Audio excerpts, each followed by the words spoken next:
Le harcèlement se définit comme une violence répétée et graduée qui peut être verbale, physique, morale ou à caractère sexuel. Il commence dès le plus jeune âge et peut se produire partout, à l'école, dans la rue ou sur Internet. En moyenne, 1 élève sur 10 subit une situation de harcèlement et les risques sont plus fréquents en fin d'école primaire et au collège.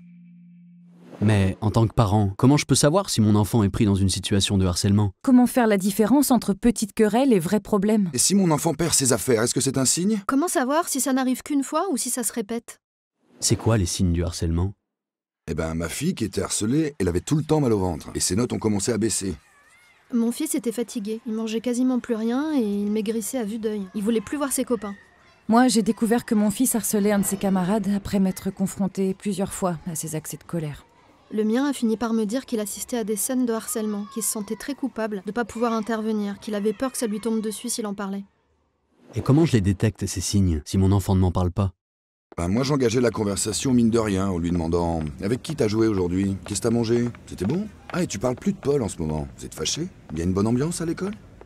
Avec mon fils, je tentais d'être attentive aux petits détails de son quotidien. S'il disait avoir perdu sa trousse, ses cahiers, ou au contraire, s'il revenait avec des objets qui ne lui appartenaient pas.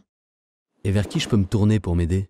Il faut pas hésiter à aller voir son professeur principal, la CPE ou le chef d'établissement. Moi, ça m'a bien aidé. Moi je me suis discrètement informé auprès de ses amis. J'ai discuté avec leurs parents et aussi avec les adultes qui l'encadrent pendant ses activités extrascolaires. Osez vous demander si votre enfant est en danger ou s'il met d'autres enfants en danger.